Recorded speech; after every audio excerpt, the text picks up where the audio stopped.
परिचय। जैसा कि हम पहले चर्चा कर चुके हैं, सभी जीवित प्राणी पोषण की प्रक्रिया द्वारा भोज्य पदार्थ ग्रहण करते हैं, जिनकी सहायता से उन्हें विभिन्न जैविक क्रियाओं के लिए ऊर्जा प्राप्त होती है। श्वसन एक जारणकारी प्रक्रिया है जिसके द्वारा कार्बोहाइड्रेट, वसा एवं प्रोटीन जैसे खाद्य पदार्थों का शरीर के ऊतकों में जारण अथवा ऑक्सीकरण होता है और इस प्रक्रिया से CO2 यानी कार्बन डाइऑक्साइड, जल एवं ऊर्जा का क्रमिक निर्माण होता रहता है। इस प्रकार विमुक्त ऊर्जा अस्थायी रूप से ATP के रूप में संचित होती है। श्वास लेना और श्वसन में बड़ा अंतर है। हम जानते हैं कि श्वास लेना गैसों के सामान्य आदान प्रदान की प्रक्रिया है। हाँ अंकिता, श्वास लेने के दौरान एक संगठित शरीर रचना वातावरण से ऑक्सीजन अंदर खींचती है और फिर कार्बन डाइऑक्साइड गैस बाहर छोड़ती है, जबकि श्वसन वह जटिल प्रक्रिया है जिसमें पचा हुआ भोजन ऑक्सीकरण अथवा जारण के पश्चात शरीर को रासायनिक ऊर्जा देता है। तो आओ इस विषय पर विस्तार से चर्चा करें। उद्देश्य। इस पाठ के अंत में आप निम्न करने में सक्षम हो जाएंगे: ऑक्सीजन के उपयोग के आधार पर श्वसन के प्रकार का पता लगाना, अवायु श्वसन और वायु श्वसन को समझना, न्यून और उच्च जीवों में श्वसन की पूर्ण प्रक्रिया का पता लगाना, मानव श्वसन प्रणाली का समझना, नथुने, नासिका, गुहा, कंठ नली, श्वास नली, श्वसनी, सूक्ष्म श्वास नली, वायु कोष्ठिका, फेफड़े एवं डायाफ्राम अर्थात मध्यपट की संरचना और कार्यों को समझना, फेफड़ों के फैलाव एवं क्षमताओं को समझना, रक्त में गैसों के परिवहन को समझना, श्वसन अनुपात RQ का अध्ययन करना, धूम्रपान के बुरे प्रभावों का अध्ययन करना। श्वसन के प्रकार। श्वसन दो प्रकार के होते हैं: अवायु श्वसन एवं वायु श्वसन। अवायु श्वसन वह श्वसन है जिसमें श्वसन के लिए ऑक्सीजन की आवश्यकता नहीं पड़ती, जबकि वायु श्वसन में श्वसन के लिए ऑक्सीजन की आवश्यकता पड़ती है। क्या आप जानते हैं कि उच्च जीवों में श्वसन की संपूर्ण प्रक्रिया अर्थात बाह्य श्वसन, आंतरिक श्वसन एवं कोशिकीय श्वसन क्षमता होती है? अवायु श्वसन। जब ऐसी श्वसन प्रक्रिया जिसमें बिना आणविक ऑक्सीजन के उपयोग के ही भोजन का ऑक्सीकरण हो जाता है, तो ऐसे श्वसन को अवायु श्वसन कहा जाता है। अवायु श्वसन के कुछ सामान्य उदाहरण हैं: जीवाणु, खमीर, परजीवी कृमि जैसे त्रिमुख गोल कृमि, फीता कृमि, फैसियोला आदि। सूक्ष्म जीवों में अवायु श्वसन के स्थान पर सामान्यतः किण्वन शब्द का प्रयोग किया जाता है। सूक्ष्म जीवों अथवा उनके एंजाइमों की सहायता से कार्बोहाइड्रेट्स एवं अन्य कार्बनिक यौगिकों का अवायवीय टूटन द्वारा अल्कोहल, कार्बनिक अम्ल, गैस आदि में परिवर्तित होने की प्रक्रिया को किण्वन के रूप में परिभाषित किया जाता है। वायु श्वसन। जब श्वसन के लिए ऑक्सीजन का उपयोग होता है तो इसे वायु श्वसन कहा जाता है। उदाहरण: अधिकांश पेड़ पौधे एवं पशु। क्या आप जानते हैं कि जब हमारी मांसपेशियों की कोशिकाओं में ऑक्सीजन की कमी होती है तो पाइरुवेट लैक्टिक अम्ल में रूपांतरित हो जाता है। इसमें भी 3 कार्बन अणु होते हैं। अगर हम अचानक कुछ करते हैं तो लैक्टिक एसिड के निर्माण के कारण हमारी पेशियों में अकड़न पैदा हो जाती है। बाह्य श्वसन। बाह्य श्वसन वह प्रक्रिया है जिसके द्वारा रक्त एवं वायु के मध्य गैसों का आदान प्रदान होता है। यह एक भौतिक प्रक्रिया है। इसमें केवल ऑक्सीजन ग्रहण एवं कार्बन डाइऑक्साइड का उत्सर्जन होता है। यह प्रक्रिया 2 चरणों में संपन्न होती है: उत्प्रेरण यानी सांस लेना एवं उच्छ्वासन। उत्प्रेरण वह प्रक्रिया है जिसके द्वारा स्वच्छ वायु फेफड़ों में प्रवेश करती है। इस प्रक्रिया में झिल्ली यानी डायाफ्राम सपाट हो जाती है और स्नायु तंतुओं में संकुचन द्वारा नीचे की दिशा में दबती है एवं इस प्रकार वक्ष गुहा का आयतन बढ़ता है। बाह्य पसलियों के बीच की मांसपेशियां पसलियों एवं उरोस्थि में ऊपर एवं बाहर की दिशा में संकुचन एवं खिंचाव उत्पन्न करती हैं और इस प्रकार वक्ष गुहा का आयतन बढ़ जाता है। उच्छ्वासन वह प्रक्रिया है जिसके द्वारा फेफड़ों से कार्बन डाइऑक्साइड गैस यानी CO2 को बाहर निकाला जाता है। डायाफ्राम यानी झिल्ली के स्नायु तंतु जब शिथिल पड़ते हैं तो यह उत्तल आकार ग्रहण कर लेते हैं और तब वक्ष गुहा के आयतन में भी कमी आ जाती है। बाह्य पसलियों के बीच की मांसपेशियां जब शिथिल हों और पसलियों में भीतर की तरफ एवं नीचे की दिशा में खिंचाव उत्पन्न करें तो इस प्रकार वक्ष गुहा के आयतन में कमी आती है। आंतरिक श्वसन। आंतरिक श्वसन वह प्रक्रिया है जिसके द्वारा रक्त एवं ऊतक द्रव और ऊतक द्रव एवं कोशिकाओं के बीच गैसों का आदान प्रदान होता है। कोशिकीय श्वसन। कोशिकीय श्वसन वह प्रक्रिया है जिसमें कोशिकाएं चयापचय के लिए ऑक्सीजन यानी O2 का उपयोग करती हैं एवं अवशेष के रूप में कार्बन डाइऑक्साइड यानी CO2 उत्सर्जित करती हैं। न्यून जीवों में गैसों का विनिमय। न्यून जीवों में श्वसन के लिए कोई विशेष अंग नहीं होता, अतः एक कोशिकीय जीवों में कोशिका एवं बहुकोशिकीय जीवों में शरीर की सभी कोशिकाएं श्वसन में भाग लेती हैं। सभी कोशिकाएं सीधे तौर पर जल से संपर्कित रहती हैं, इसलिए आसपास के जल में घुले ऑक्सीजन का शरीर की कोशिकाओं के कार्बन डाइऑक्साइड से सीधा विनिमय होता है। इसे त्वचा श्वसन के नाम से जाना जाता है। कोशिकाओं के माइटोकॉन्ड्रिया में जो ऑक्सीजन रहती हैं उसका उपयोग शर्करा के ऑक्सीकरण में होता है और इससे CO2 जल एवं ऊर्जा समृद्ध अणुओं का निर्माण होता है। कुछ सामान्य उदाहरण हैं अमीबा, पैरामीशियम, स्पंज एवं कोलेंटेरेट। उन्नत जीवों में गैसों का विनिमय।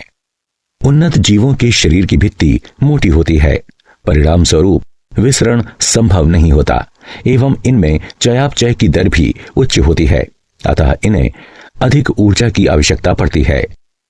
उन्नत जीवों में गैसों के विनिमय अर्थात आदान प्रदान के लिए विशेष श्वसन अंग होते हैं। शरीर की कोशिकाओं एवं श्वसन अंग के बीच ऑक्सीजन एवं कार्बन डाइऑक्साइड के परिवहन के लिए इनमें रक्त नाड़ी तंत्र भी होता है। उन्नत जीवों में गैसों का संवहन त्वचा, गलफड़ा, श्वास नली अथवा फेफड़ों से हो सकता है। उभयचर एवं एनेलिड त्वचा श्वसन करते हैं।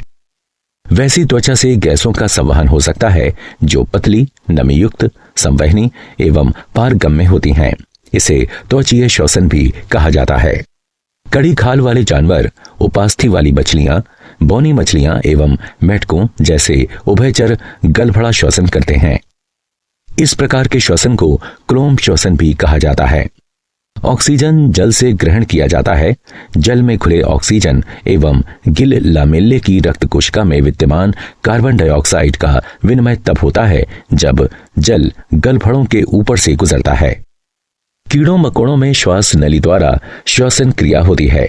श्वसन अंग वस्तुतः उच्च स्तरीय वायु नलिकाओं का गुच्छ होता है जिसे श्वसनी के नाम से जाना जाता है। यह श्वसनियां छोटी छोटी नली छिद्रों द्वारा वायु से जुड़ी रहती हैं जिन्हें विवर कहा जाता है। फेफड़ों द्वारा श्वसन भूमि पर रहने वाले जानवरों एवं मनुष्यों में होता है। फेफड़े श्वसन अंग हैं। इसे फुफ्फुसीय श्वसन भी कहा जाता है। यह श्वसन प्रणाली के सहयोग से होता है। मानव श्वसन प्रणाली। मानव श्वसन प्रणाली का संरचनात्मक एवं कार्यात्मक संवहन वाला भाग अत्यधिक जटिल है। मम्मेलियन श्वसन प्रणाली अर्थात स्तन ग्रंथि से जुड़ी श्वसन प्रणाली में नथुने, नासापट के प्रत्येक ओर एक गुहा, कंठ नली, श्वास नली, श्वसनी, श्वासोप नलिका, वायु कोष्ठिका, फेफड़े, डायाफ्राम, मध्यपट अथवा झिल्ली सम्मिलित हैं। नथुने नाक के दोनों छिद्रों को नथुना कहते हैं। यह संयुक्त रूप से नासिका कक्षों में जाकर खुलती हैं। नासिका रंध्र। यह नासिका पट द्वारा दो नासिका कक्षों में विभक्त हैं। प्रत्येक नासिका कक्ष में 3 क्षेत्र होते हैं अर्थात कर्णकोटर, श्वसन एवं घ्राण क्षेत्र। कंठ नली। कंठ नली में ध्वनि उत्पन्न करने वाला लचीला तंतु अर्थात स्वर रज्जु होता है जिसे कंठ कहते हैं। स्त्री और पुरुष की कंठ नली के आकार में थोड़ा अंतर रहता है। पुरुषों में यह बड़ा एवं प्रभावी होता है और इसीलिए पुरुषों की कंठ नली को टेंटुआ कहा जाता है। मनुष्य की कंठ नली में कंठ द्वार, उपास्थि, कष्टिका अस्थि, थायराइड झिल्ली, स्वररज्जु, स्वर यंत्र, स्नायुबंध और मांसपेशियां होती हैं। कंठ द्वार ग्रसनी में जाकर खुलता है, जो कंठ नली से जाकर मिलती है। उपास्थि के 9 टुकड़े होते हैं, 3 एकल एवं 3 युगल। उपकंठ एक पत्ती जैसी संरचना है, जो निगलते वक्त भोजन को श्वसन तंत्र में प्रवेश से रोकता है। श्वास नली। श्वास नली अथवा श्वासनाल कंठ नली के साथ श्रेणीबद्ध होती है। श्वास नली एक अर्धचंद्राकार पारदर्शी वलय से जुड़ी रहती है।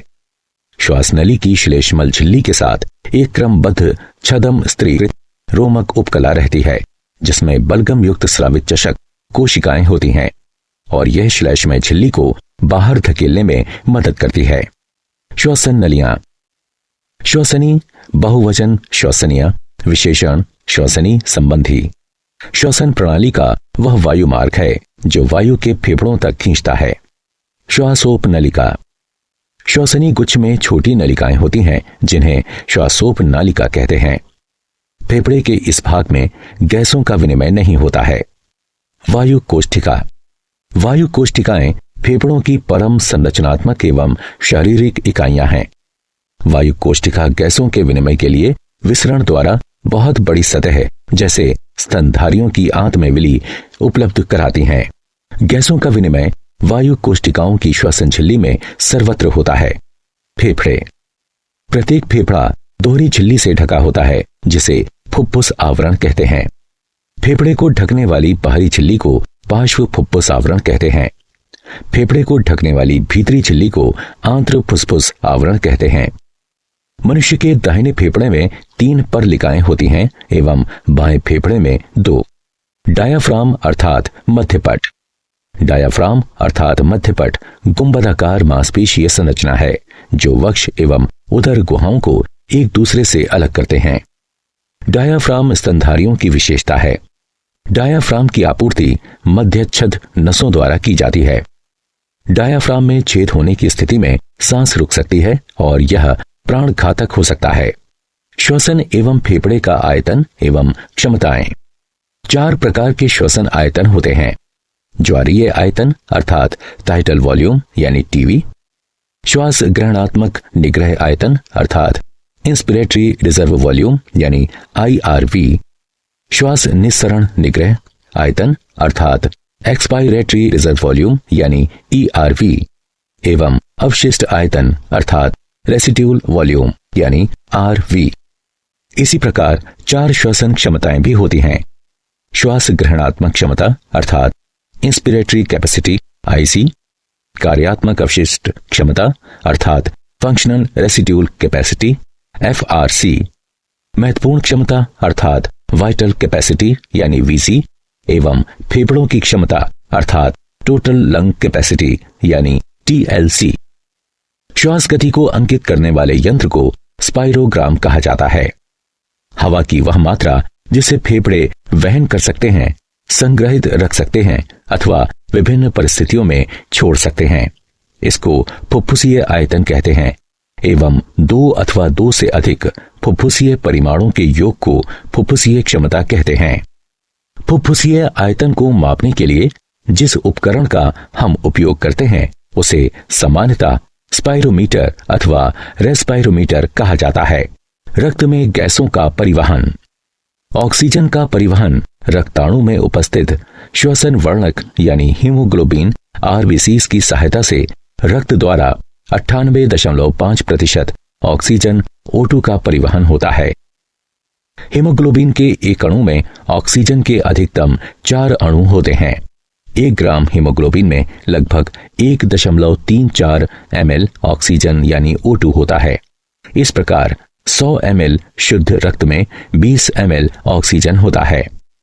कार्बन डाइऑक्साइड का परिवहन।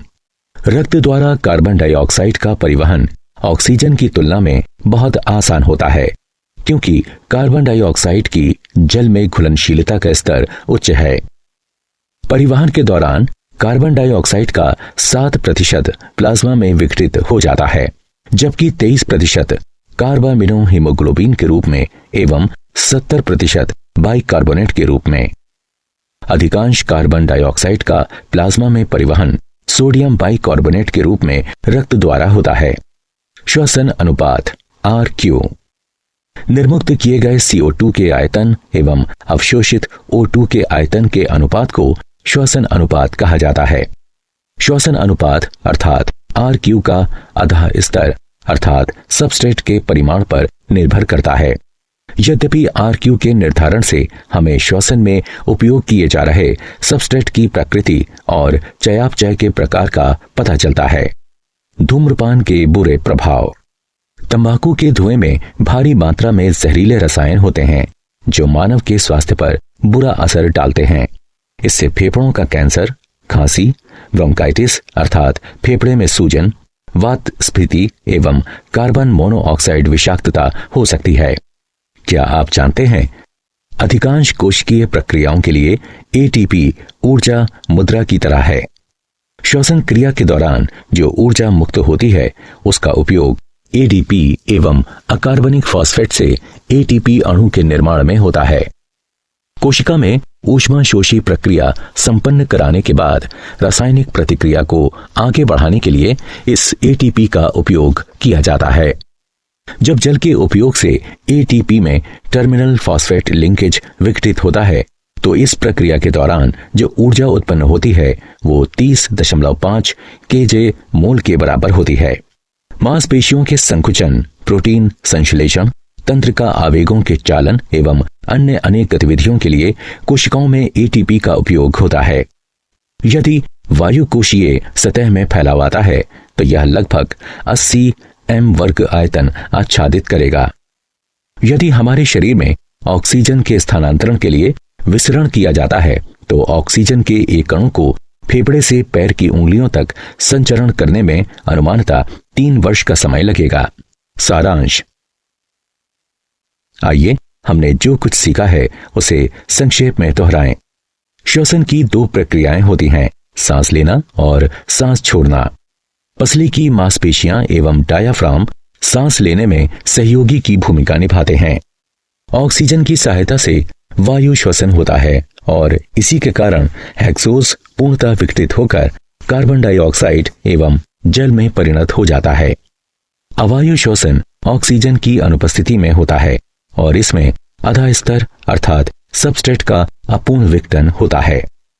न्यून जीवों में त्वचा श्वसन जबकि उच्च जीवों में श्वसन के लिए विशेष श्वसन अंग होते हैं, जैसे एनालिड में त्वचा, कीटों में श्वास नलिये, उभयचरों में फेफड़े एवं त्वचा, कड़े खोल वाले जानवरों अर्थात क्रस्टेशियनों एवं मछलियों में गलफड़ा और स्तनपायियों पक्षियों एवं सरीसृपों में फेफड़े। मानव की श्वसन प्रणाली का गठन नासिका छिद्रों, नासिका कक्ष, कंठ द्वार, श्वास नली, श्वसनी एवं फेफड़ों के अंदर ब्रोंकियल इंटरकॉम के मिलने से होता है।